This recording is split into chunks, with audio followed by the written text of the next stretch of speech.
Paul Pierce. Don't worry, Perk. We'll get you in there for the next Celtics game. Coming up on this show, we'll talk about whether we should be riding Rockets stock after their impressive wins over the Mavs and Bucks this past weekend.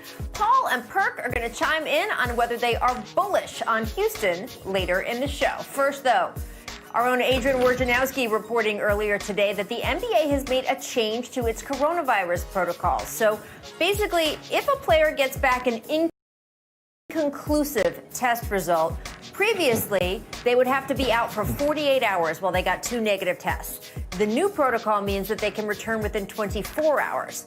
So, Paul, if you were playing in the bubble, how worried would you be about either one of these inconclusive tests or false positive test results coming on a day where even within the 24 hours, it keeps you from a big playoff game? Yeah, absolutely. That is a major, major change, because if it could keep somebody from a playoff game, that can shift the tide in a whole series. So I'm glad they changed the protocol for an inconclusive test, because from what I'm hearing, there's been a few of them today. And so if you can have a player come back and test negative and be back within 24 hours, that's a big plus, because one game could cost you a series. If you lose that player like a Jimmy Butler, a key guy for your team, that could cost you a playoff series. So I'm glad the NBA is doing what's right. Now, listen, they're learning as they go, and I like the change. Yeah. No, you're absolutely right, though, P. And I think that's a huge change, and it's a good change, because it could affect a team in the playoffs, and it could cost a team a series if one of their key guys have a test that's inclusive, and then all of a sudden you have to sit for 48 hours. Now just sit for 24 hours is better. But I love, like I said, Adam Silver is a players commissioner. So that's a great job, once again, of the Players Association and the NBA communicating, coming together, and figuring out the problem, along with all the other people in the health department. So that was a great job by them. And they haven't talked exactly what the protocol shift would be, although I know that they've been employing on things that are inconclusive or false positives. Then they do that really significant up-the-nose test to really make sure that everybody here is healthy.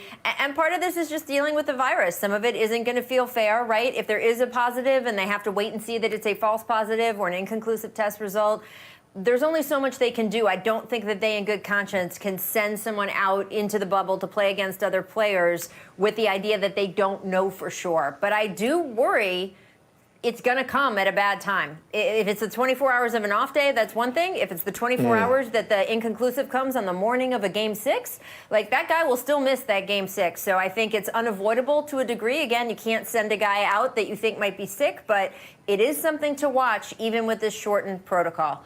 All right, guys, I want to take a few live highlights from Raptors Heat. This was this afternoon. This game's tipped off about an hour and a half ago. Hey, Kyle Lowry. Hi, nice wave, thank you. First quarter, Norm Powell, third in the NBA coaches' vote for Coach of the Year. Mike Budenholzer and Billy Donovan. But these are the champs, and don't ever underestimate the heart of a champion.